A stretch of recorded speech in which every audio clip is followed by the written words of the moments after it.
here's what we're gonna do. We're gonna change up, if you're looking at the day, like day one, week one, or with the day one first exercise, we'll keep the 3x5 at roughly 50%. And then we're going into week two. I think we're gonna, so because we're going heavier, we want more quality heavy reps, so we're gonna go probably more sets than reps on this. So probably start with like a 5x4. And then I'm just literally going off this table that Cal made, where like if you're at 80%, you're looking at like a, I mean, we can do anything below 80% too, but like this gives like specific sets and rep ranges. So like we're looking at 1 to 3 reps for 4 to 5 sets. Like if someone's doing like that rep range, like they're gonna be probably in like the 55 to 80% range. If we're doing 1 to 3 reps at 4 to 5 sets, like that's gonna be more like an 80% rep range. So like really like a 4x3 or 5 or sorry, like a 4x3 or a 5x3 is gonna be like a heavier set, whereas like this 5x4 is gonna kind of be more like a preparatory one, and then from here we're just gonna say, hey, we can either keep this third week the same, or we can cut it down. 5x3. Yeah, you want to go 5x3 and 5x2? Do we want to go there? Yeah. 2s don't scare me as much as 1s. It's true. Did we do 2s like a couple months ago? I remember seeing people go for Right before we 2s. started going eccentric. Yeah. We went for 2s. So cool.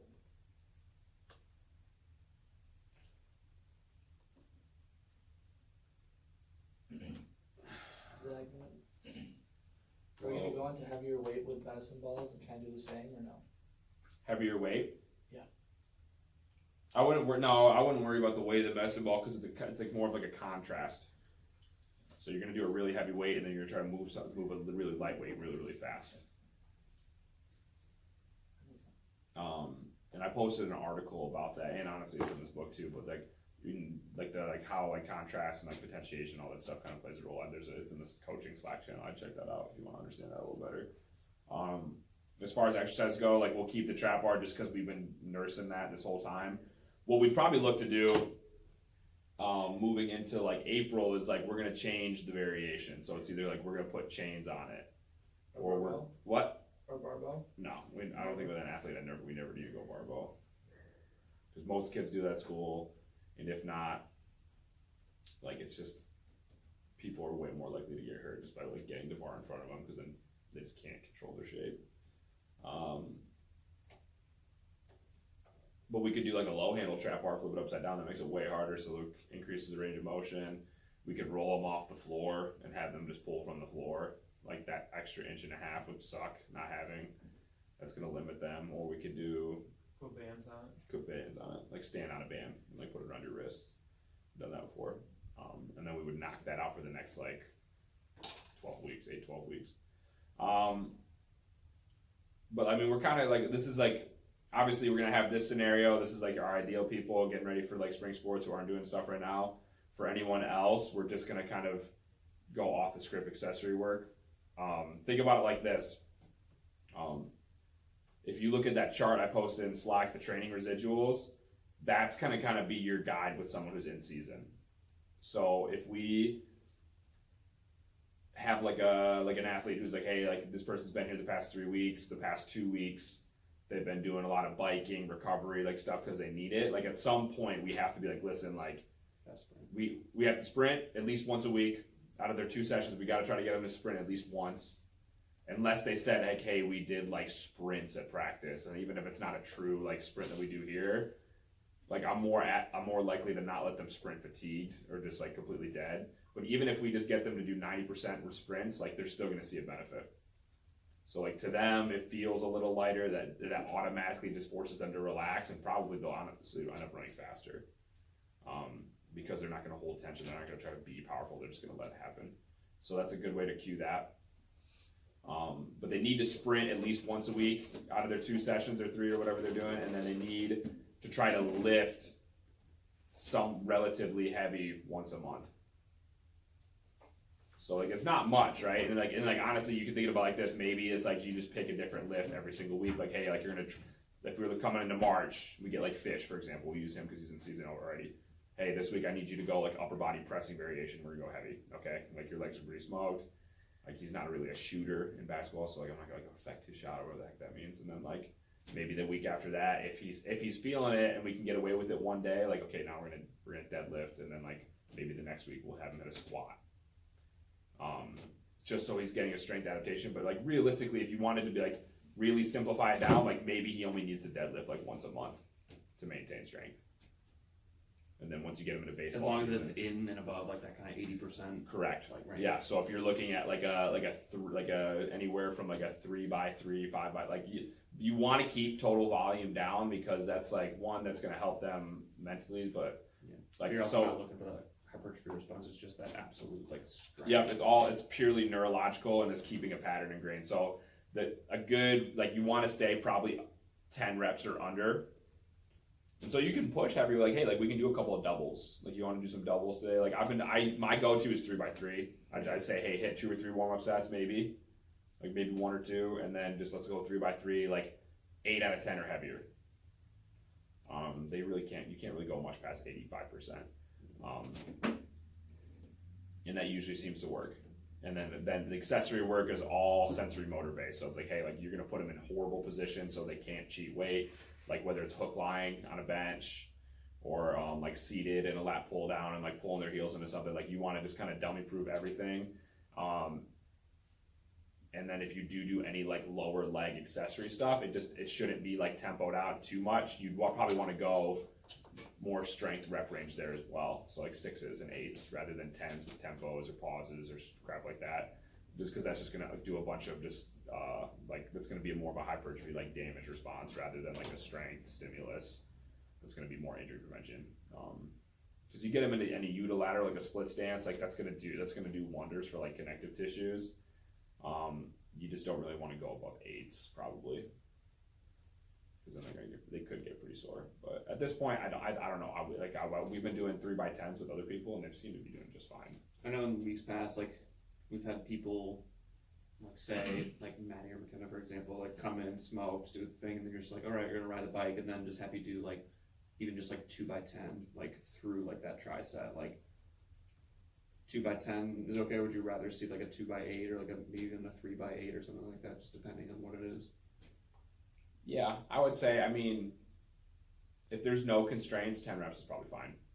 Because like I think they're gonna self-regulate themselves as being in season. Like they're not gonna want to push a heavy 10, right? Especially in an accessory lift. I mean, most of the time, like even in the accessories, like even if I tell them like, hey, 2x10, like it's about like the breathing, it's about the shapes. Like I don't care so much about the weight. Like they're gonna go to like a 10-pound or like a 13-pound kettlebell and like do like not a lot of weight, but they are gonna kind of focus a little more on that position. So at that, like with that in mind and that being like clearly expressed, is 2x10 still like an acceptable like range? I would say so, 100%. Yeah, Tuesday, I mean, you're only hitting a total of 20 reps. Like that's not going to be enough volume to probably do any damage. Right. I didn't even think about it like that. Good call. Yeah, it's really all about making them feel better, right? Like you can still go heavy and make them feel better because if you do the accessory work right, it'll be good. Does that make sense? Mm-hmm. Yeah, track I figured.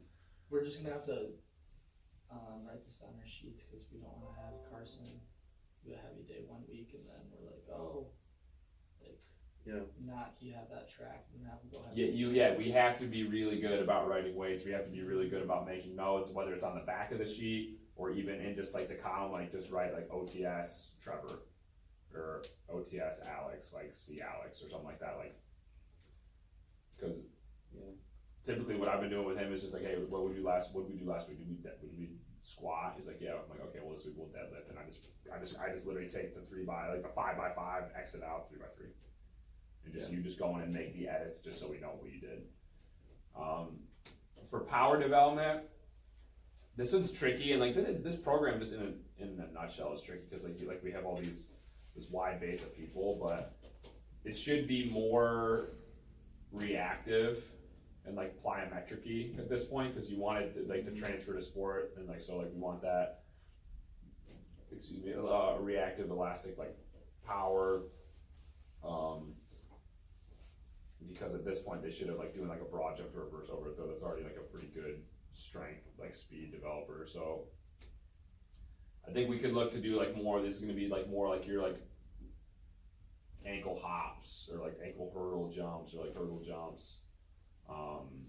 Just seem like extensive, like kind of like what we're doing, just like a 2 or 3 by like 10 like ankle hops, like for the extensive, not really intensive. Yes. So like, Okay. hey, we're gonna do 8 ankle hops for max height. Okay. Or like stuff like that. Like you want to cue maximal intent with this. Is that like, because it's not like preparatory? Like for us, like we're doing it's like more preparatory. Than look at the block you're in, right? Yeah. High volume, high intensity. So like and like even the cue for that is like don't do a full jump here. And so like you're just doing like little hops. It's prepping you for the blocks to come. So like at this point, the fact that we've done some extensive hops into like 2 jumps, and the eccentric block we did some more jumps to throws. Now they should be able to do more of like maybe you do like 3 low hurdle hops, 3 big hurdles, and then done. Like then like you just like so like almost like transition them so they're not just going to big ones. Right. Or like lateral run, like anything laterally you can do the exact same thing. But at this point it needs to get more split, like plane specific too. So like we're gonna probably throw in like I'm probably gonna throw in some more rotational stuff for like the baseball guys. And we're gonna have to have like still just like our stock level, hey, like you're gonna do a broad jump, you're gonna do a slam, just because like you haven't even developed this yet. So I'm probably always gonna leave those 2 in there, like a med ball slam and stomp for a broad jump, or if you want. Can we do like a med ball slam to a broad jump? Yeah, for sure. That'd be kind of a cool like day, like Don't trip. right, like it's got to be almost like throw like down between, because sometimes people like throw it almost like out in front of them. If you throw it down like between your feet and then Even if you just throw it straight down and then jump over the ball. that's what I'm kind of saying. That'd be a great cue. Yeah, that'll be like, that can be like our tier-ish one, and then as you guys see fit, like hey, like if it looks terrible, like hey, let's take either the throw out or let's take either the jump out. You pick. Right. Do we need 2 rows for? Because we could do like baseball specific. Then you could do a lateral, rotational. Then you have like 2 base ones. We could easily have like 6 options for power. You could, dude. And that's the thing. It's like I want to try to keep this simplified, just so like we're not having to worry about like hey, like there are 6 options for everything, and I need to know it on the spot. I think we're just gonna have to like let's program to the least common denominator, and then we'll just make notes accordingly. Like, cause I know that's what I do. Like, I'll might get an idea like during deload week. I'm like, oh, you know what, this might be a better fit for what's coming up. And if that's the case, then like we just have to kind of communicate that, like Trevor said in the notes. But like I think like if we do like a med ball slam to a broad jump, like that's. With the people who've been here, I think they can handle that now. If the broad jump landing mechanics are good, and then if they're like learning how to hinge into the med ball throw rather than squat into the med ball throw, that'd be good. And then triple broad jump, regress it to a double if like it looks like it's gonna suck, or if it's starting to fall apart. But like that's gonna be like your more like elastic people. But like we want to get that kind of like that's gonna be quicker contacts. Yeah. And then you can kind of like not so much the distance, but definitely like the like ground contact time. Yeah, for sure. And then we can do like What about bounds? bounce would be perfect here, like a banded bound. That's a good one. Yeah, good call. Banded? You're saying Banded, I found it's it's like around your thighs. waist. Around your waist. So like have a partner hold you, and you're just. It kind of like gives them the freedom to think more float, because like they feel like they have that resistance and they can go into something without like projecting over it. I think that's a good variation to have. But like bounds would be perfect here.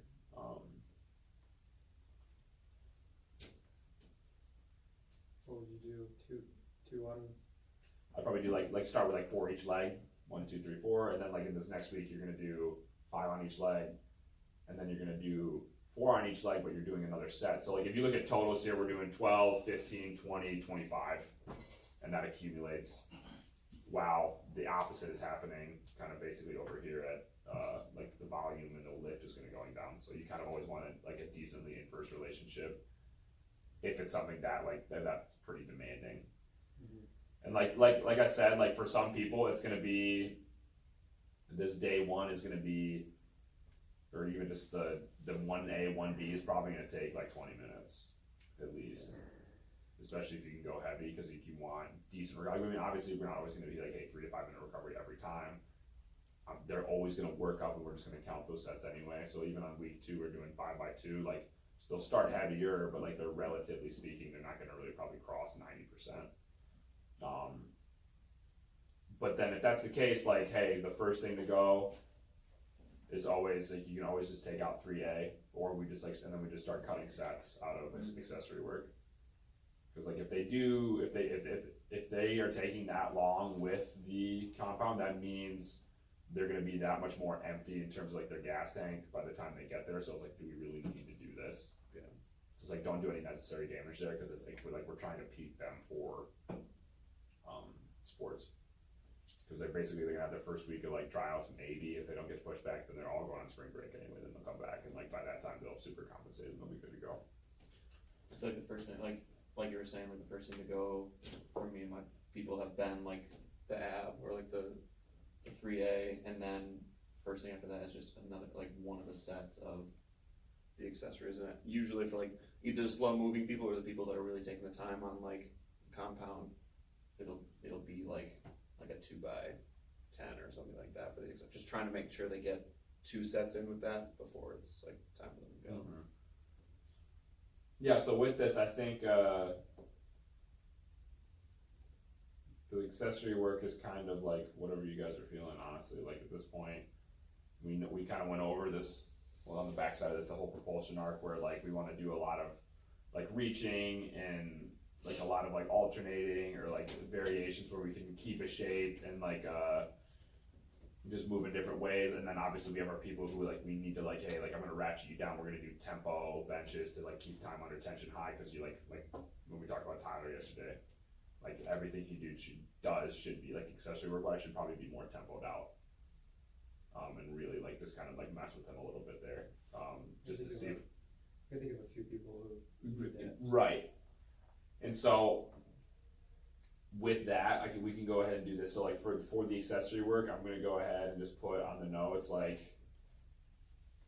you're like just like for the most part, you can assume your younger people like just need it. So like if you got like the 3 or 4 like freshman dudes that you usually get, it's like, okay, like hey boys, like us 3, we're doing 2 up, 2 down on all these accessory lifts today. Okay, like pulling 1, 2, 1, 2, benching 1, 2, 1, 2.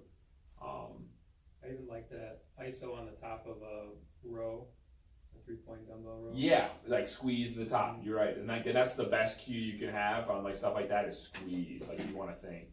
I don't know who this is. Hello. Hi. How are you? Good. What you got? Grubhub. Oh, nobody here. It's gonna be down there. Unit C. Grab the name. We'll take it on the border. We didn't order anything. I know. She doesn't know. Not here. Let's see. He's always ordering. He's always Grubhub. Matthew, the hungry guy. Matthew, that's my cousin's middle name. So Trev, give me a lower then. So like let's keep front foot elevated split squat, because I think that's always money. We can kind of probably ditch the heel on the wall after teaching people how to do that. It's a nice tool if you need it, but at this point. Oh really? What? Oh, just heel on the wall. You love it. Yeah. Yeah, it's great. Game changer. Your discretion. Like if it's looking like garbage, I just think like it's a constraint to start, and like you should eventually develop it where it's like, hey, now pretend that wall's behind you. You're still gonna push back in that heel, but like all that is like reactive training, right? Like a neuromuscular like reactive training. That's what it's called. Like I think I'm thinking more selfishly, because as an adult, like it just feels right to. Oh, the adults will keep it. Like that stuff's that's not going away anytime soon. They need to practice that till the cows come home. but then like, so like, let's think of like this third tier is gonna be like our more expansion bias. So like people who are ratcheted down, people who are stiff and loose, like that, we're gonna want them to get in that shape.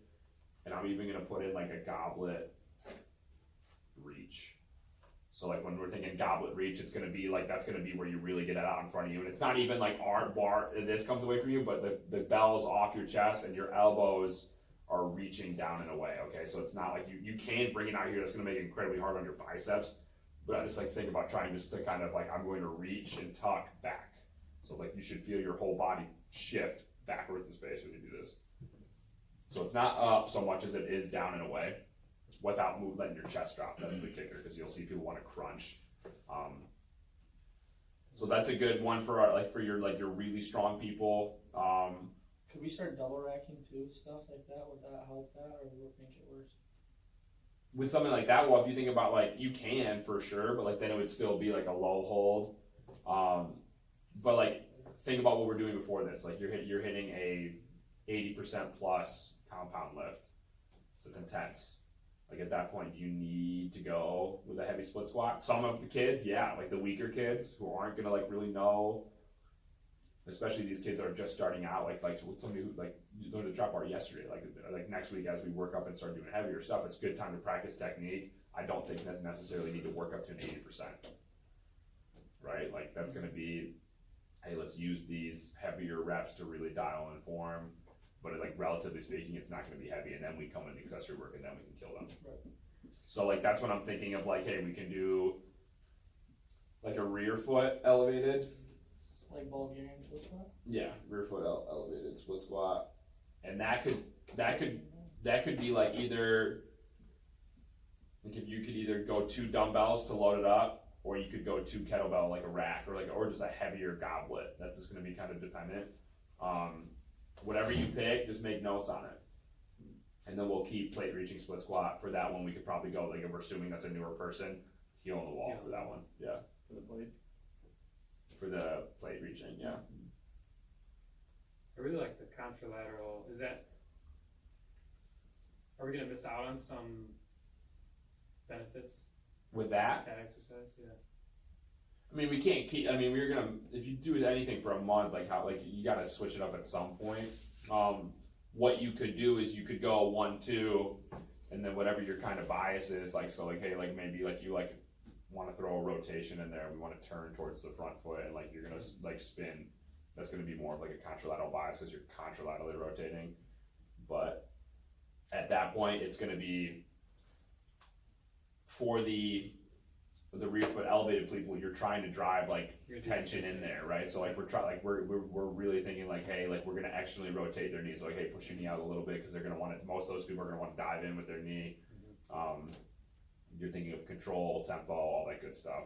So we're taking something that was unconscious last month and making it conscious, telling them, like instead of just giving them a weight where they're not thinking about it, it's like, Yeah, so it's like that's almost like and the hope is like, did their brain pattern that to a degree that's like, okay, now I don't need to put it there, like I can just be like, hey, like that should feel like what we just did last month. It's a split squat. To them, that's what split squat should feel like now. And then yeah. So for rear foot elevated, we're gonna keep it by the front knee. Outside. You're gonna go 2. 2 or Either 2 or rack. 2, depending on the person. Or goblet. Okay, because like think about it, like what are you loading here? Because like this is gonna be a limiting factor for upper back strength, whereas this is gonna be, can you hold like a posture with like lower back strength, or like even just like core and hips. Okay, so we got to be smart about that, and like if you mess up, and tell them, like they'll be like, hey, like yo, we should do this one instead. I think this is a better fit for what you got to do. And like just that's how the only thing you have to say to spin that back. And just go up on one pad For what? for the rear foot. Oh no, put it on a box or a bench. Box. Oh yeah. That's what I thought. For that though, like they don't need it. Like back knee's not going to need to touch. Like you want to keep, like, your cue's going to be keep your abs on, especially when you're going to tempo it. So like the rear foot will always be tempo. Like this middle block will always be like the compression tempo stuff that we want to do with kids. You want to just keep abs and just root your leg to the floor. So like you're just thinking like pull yourself down with your heel, push yourself away with your toes, pull up, pull down, just like that. And you should be going like kind of right over the toe. pressing. We did alternating. So this could be like for these We still want like a horizontal push. I think that's fine.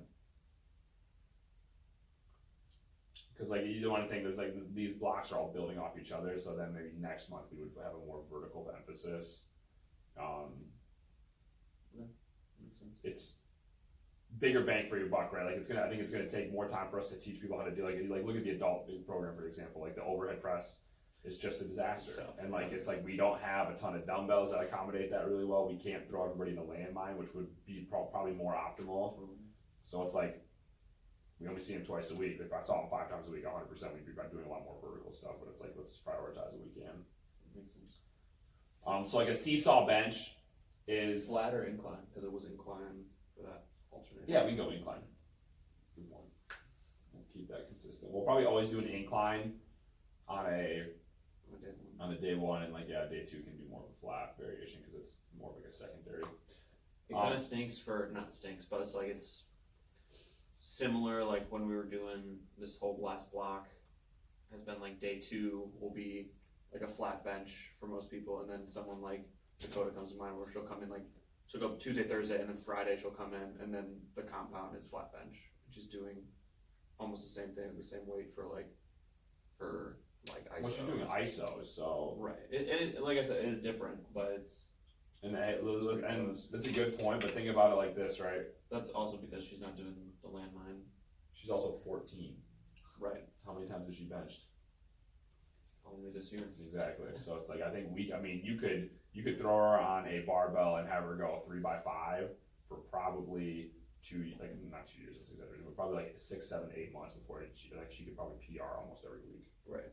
To a degree, if you're doing other things right. So it's like And she is like she's doing good with the bench. it's just milk that tube of toothpaste until she runs dry, and then we have to start switching stuff up. But like knowing that, like, hey, like Dakota, when you do these for 10, we'll throw you on a bar. Yeah. And then we can keep a floor press, but honestly, like I think like do like more of like a not like a foot elevator for an incline press. Like what's Incline single arm. yeah, that's a genius idea. What was that? Incline single arm. Instead of that seesaw. Cool.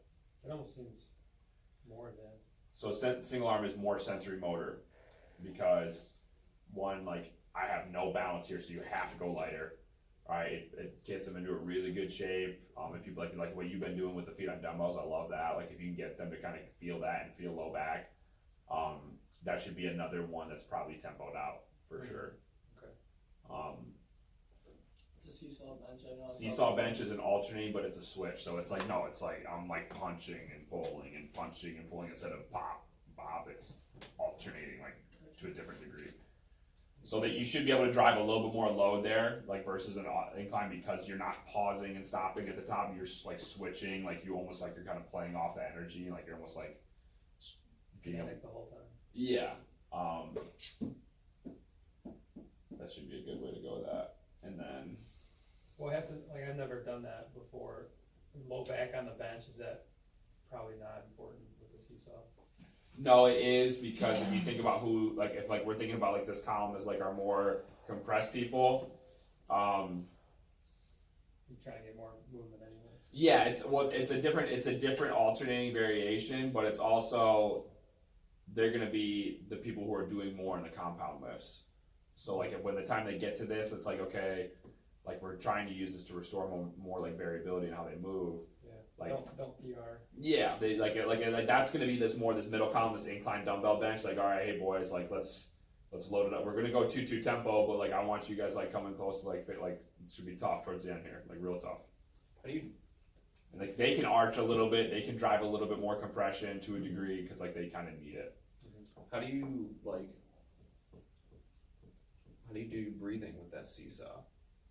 Like if you're trying to keep like that whole like when is your Just breathe. I don't know. I mean, like it's not the same as like how you're for like the single arm you'd be like inhale on the way down and exhale. Like, Hyperventilate. I mean, you can probably start in an exhaled state, or you'd start like this and then like you're just gonna get it differently. I don't know. I mean, it's Just go 2 per. it's one of those things where it's like you can sync it up to a degree, but it's also like at that point, like if you keep the shape, air's gonna go where air's gonna go when you breathe. Like it's just gonna kind of fall the way it is. Yeah, just So I was like, I'm sitting here, I'm like, There's no. there's no great way. Cool. And then the vertical pull, we just got to change the variation. So like we can throw in like a Do alternating, see. what do you think about, you can do alternating for the bands. Yeah. That's what I was saying. what do you think about like more, like I was doing this the other day, maybe this is more advanced. Like a half kneeling. Yeah, and then like, it's like where you're leaning forward into it versus you're back here. This is almost horizontal versus like a single arm or a double. Yeah. For a lat pull down, I'm looking at anything from basically like 120 degrees up. Like if we're hitting that, like that's good enough for me in terms of verticalness. Gotcha. But that'd be a great variation. Like I think it's going to be hard to keep abs and keep shape in there. That's almost like that'd be a little more advanced, like you said. But like I was going to put a half kneeling where they just get directly under it, or like we can do like a double where you throw it over the top and then you just sit on the ground underneath the pull-up bar rather than sitting off back behind it.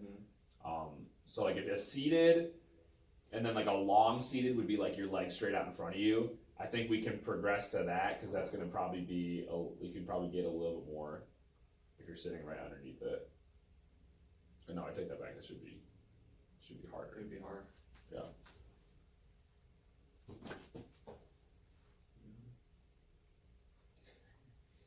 Just seated Australian. Do you pull. still want cable lat pulls, or are you trying to? Yeah, but keep that for people who need load to like stretch, right? Because like most of the people here probably don't need to be doing cable. One, we only have 2 of them, and like 2, like that's just not something I think they need to like super like focus on. It'd be nice if we had more of them. Maybe that'd be a good move to get in the future, but for now, like I think especially like with most of the people, it's just kind of low hanging fruit. Like what can we get done with these people? And you, Eric and Trevor, have like done the whole like 2-band like double up, which I assume is really sick. Yeah, it's genius. Well, the athletes told me, this is what I do. I'm like, alright, let's do it. I don't know.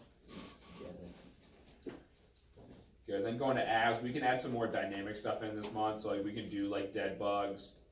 The way you would do that with like a breathing cycle would just be inhale back, exhale up, and then we can start going for more reps now. I just got to do that on Friday, like as opposed to the kettlebell pullover, and it lit her up. Or you can do like what we're doing with the adults, like a wall push leg lower, where you're just laying on the ground, you push your palms from the wall, you keep your low back flush, and then you breathe in, lower one leg, like a scissor, like lower one leg. You're just coming up You're like pushing that. with your hands against. Yeah, the so wall? you'd be laying flat on your back, and then you're trying to get your palms into the wall. What's another like anti? I'll sit hold. Ouch. I'll sit floor kicks. Do something with a banded dead bug. You just do like a hanging leg raise. That's what I was thinking. Hanging knee raise. I'd probably Gets sloppy though. Yeah, I think of how many people could actually do that well. Probably not many. That's why it's in the 3rd tier. Yeah, but like if that's the case, I feel like we should just be like, hey, like you just go do this. I think we could get more out of like a. I mean, a plank, RKC plank with heels in the walls. Solid. I think like keeping that one might be the way to go, or you can just go into like a push-up position. You could do a body saw. Since I mean, if you're going for like a more dynamic thing, it's still the same like position as long as you're. What is that? It's an Put your feet RKC on. plank where you just pull yourself in about like how we like Put pull your feet on forearms. sliders. Yeah. Yeah, we can do body saw. You pull like your forearms toward your toes, but then it sucks more. Yeah, there you go. Get the yoga balls out there. That one actually sucks. When you do that like push up position, your feet Oh on the yes, ball. really just- long knee tucks. Yeah. How's your barbecue sauce over there? Is it tasty? It's amazing. What kind of barbecue sauce? Just drinking barbecue sauce over there. free unflavored. So. All right. Coming into day 2, we got to breeze through these next ones, okay? Oh shoot, I thought that was. How we're done. Thought so too. Power, like so squats, we'll keep all those. It's all good stuff. Power development. What are we looking at here? Vertical force production, right? In tandem with what we have there, we could do like a ball slam with a vertical jump. What about a lunge jump? You want to get into fake throws or no? Say what? Fake throws. Not quite for this. That would be a good prep for like an A day. So like you could almost do those in place of mock drills. Where you do like a shuffle to fake throw or like a crossover to fake throw. Because that just works on creating lateral stiffness and like kind of hip shifting. I'll probably keep 3 hurdle to squat jump. That's a good one to keep in there. We can keep in. Is that like ankle hurdles, or you're just? Yeah, those would be like more quick and then finish with a big jump. Freaking, what's this one then? So we always said Med ball. slam to vertical jump. Lateral shuffle to med ball.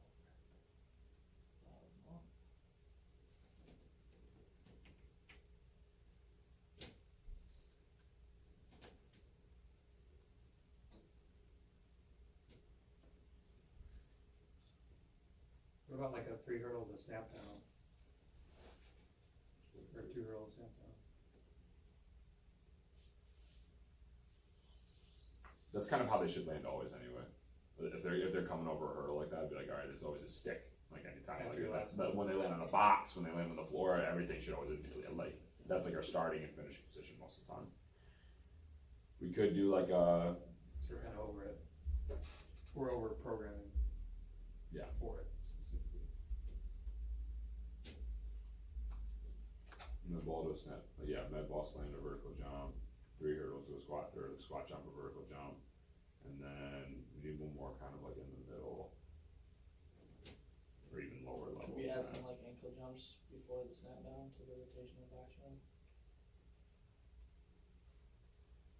Or just make it that, just 3 like ankle jumps to a box jump.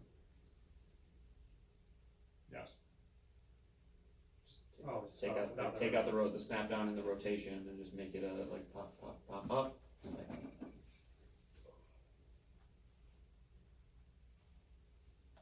That would be more of like a, we'll keep facing forward for that. It's just, throw too many variables in there, but that's good.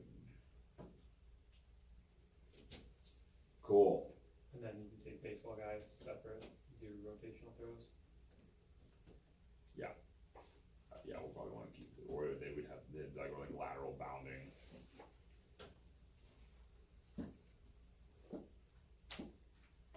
Very good point.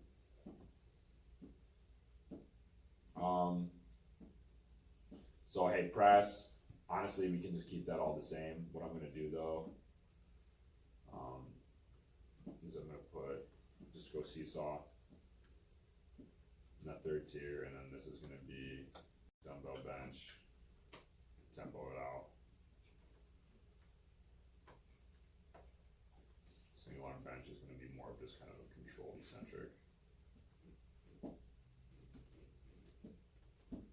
Well, eccentric or?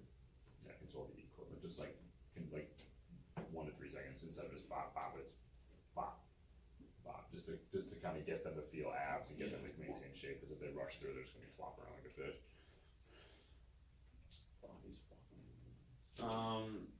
Kettlebell RDL, that's going to be another one that's going to go in this kind of this middle category where we need to tighten kids down. Like that's a really good variation there. I think we can keep.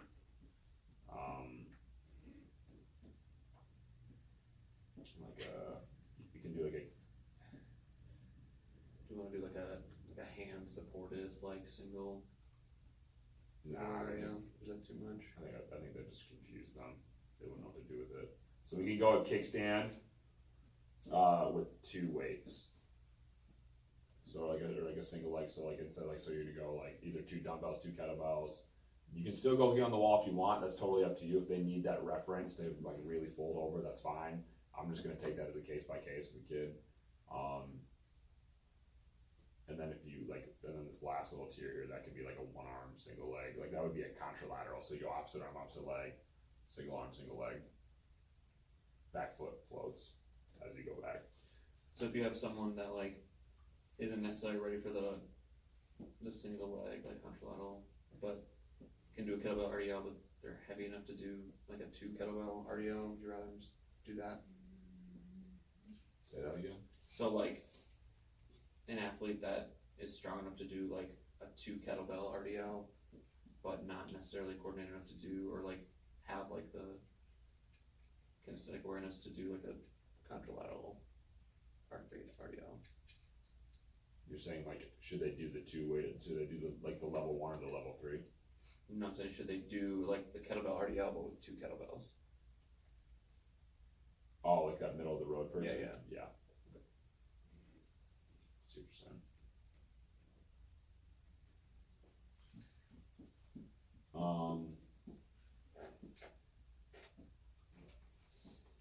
I think these are all money. We'll just keep the rows. No one's ever gotten better at those anyway. I mean, like you just looked at like, and then we'll just keep this single arm bent over row. I mean, that could just literally be a 3-point or so it would just be 3-point with 2 tempo. We'll keep the cable row in there. What's the first tier? The first tier is no tempo. Okay. The second tier is more of like a tempo.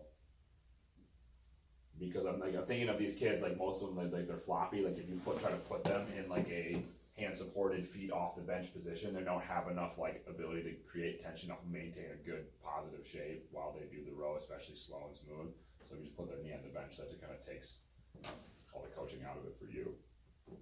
You think the tempo up and down is more exposing than an ISO on the top? Yeah, but like I think about it, like if you break it up into thirds, right? You're training 2 out of the 3. Right. Or you can honestly you can go 2-2, 2-2, and then 2-2. Mm-hmm.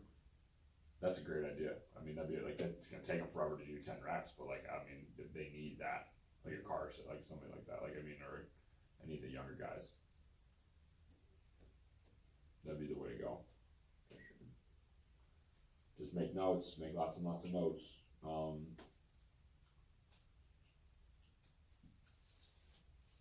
Ab, we can go to side plank variations or like single arm farmer's walks. Anything that's going to compress them side to side is fine.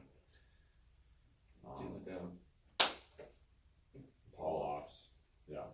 So you can, hey, then like coming out of this, it'd be like a half kneeling Paul off while trying to keep the shape you did with a half kneeling foam roller. Okay, so that was kind of a primer to be like, okay, hey, now we're gonna actually make this a lot harder. Can you keep your hip shape? Can you keep pushing your heel back like there's a wall behind you? And can you keep driving your knee down into your sweatshirt or your floor, whatever you had underneath your knee?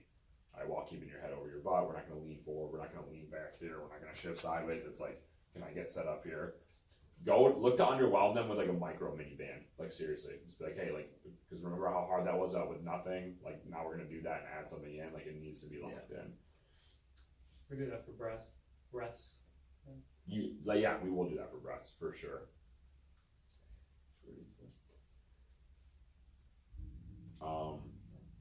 Honestly, we don't need more than 2 variations here. I think we can keep this kind of this side plank variation. Might throw in like an arm bar if kids are feeling it, but like that happened in Paul. Pretty much everyone's gonna be doing that. You have 5 reps on each side, you should be toast. Cool. Day 3. Day 3. I'd say more of the same. So it's just gonna be. Keep those top 3 the same because that's what we've been doing for the past 2 months. Might give them a chance to test those. I think the power development. I mean, no one can really do a plyo push-up, you could do like more reactive med ball chest passes. So grab a reactive ball and have them throw that for like, 10 to 12. nah, it'd be more like 4 or 5. It'd still be maximal intent, but it's like there's a rebound effect, so it's like bang, bang, instead of just bang, bang, bang, it's a more intensive throw. I see. You can keep all those variations in there though. I'm gonna keep that step behind rotational throw for sure. What was that like? Here, step behind and throw. You kind of do it out of a shuffle, so like if I'm gonna do it dynamically, it's like whoosh. JT That's baseball. throws into Yeah. the wall. Yeah. Nice glasses, guys. Thank you. 2A. 2A. This is typically a more, because it's supposed to build, it's gonna be like a heavier RDL variation, like it's not gonna be a single leg, so it's kind of any bilateral. Like a 2 kettlebell is good, a snatch is good, or you can just literally just throw in a regular barbell RDL if they're cool with it, or What about like trap bar already go? I would consider that the same as a barbell RDL, just like a bilateral. Let's just go trap then. Cool. I find it to be harder because you're not counterbalanced. Wood isn't out in front of you, it's like right with your center of gravity. It's a good point. It's really good for your shoulders too, to keep like a neutral grip. You're not gonna drive like excessive IR.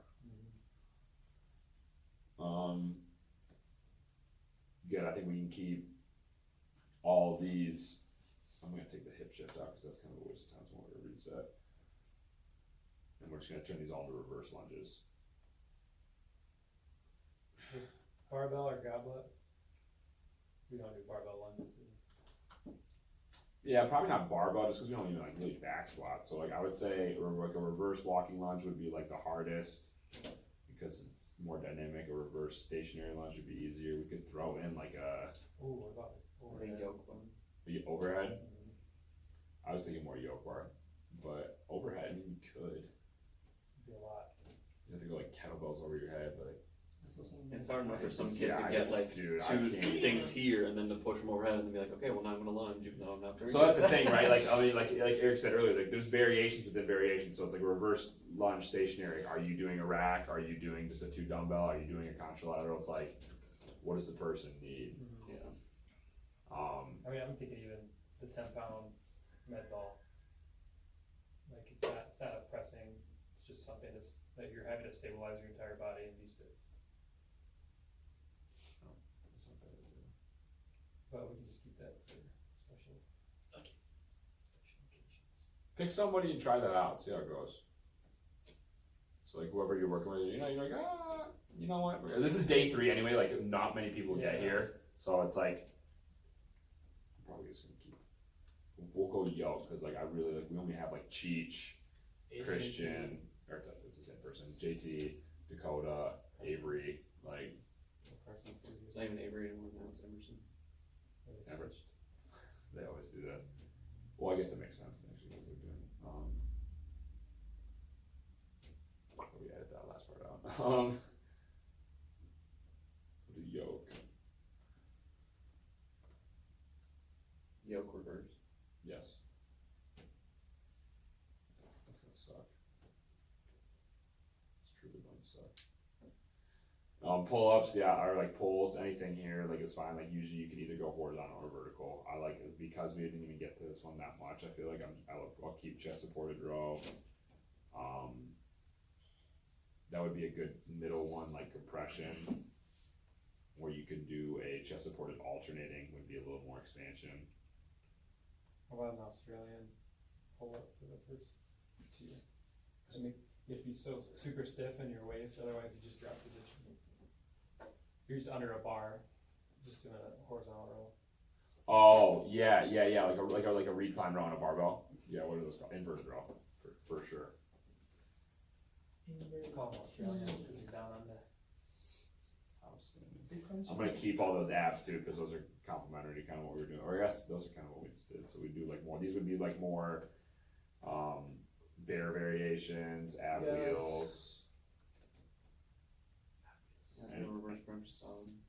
Yeah, I need to take something like you gotta think more like full bar KC plank down here.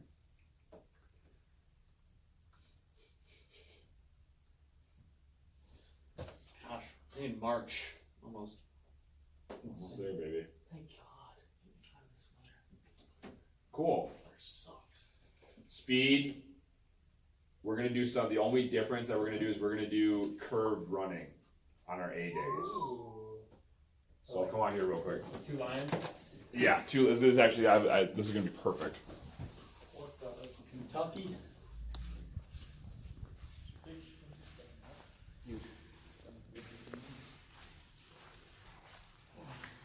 It's like hockey drills, or basketball drills. 5 times. 2 seconds. So you could have like one line going this way.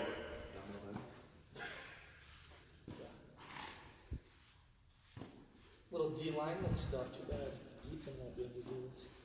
Come out of the middle then, line out the front. And then it would be the exact same opposite going this way. Like, hey, we'll do 3 each way.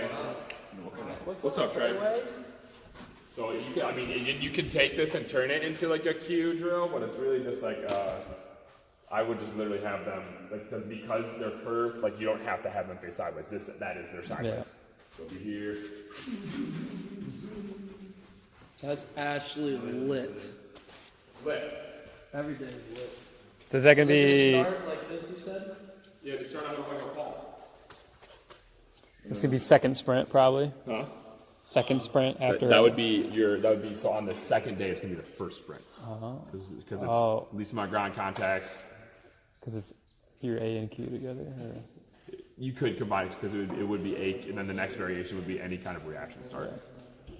So like whether it's like, and then we could do like more of like a push up. We could do any plane, anything like that if we wanted to hammer it. But honestly, if you did like 3 to 4 each side, and then just did it like 4 to 5 ground based starts, like you'd be good. Mm-hmm.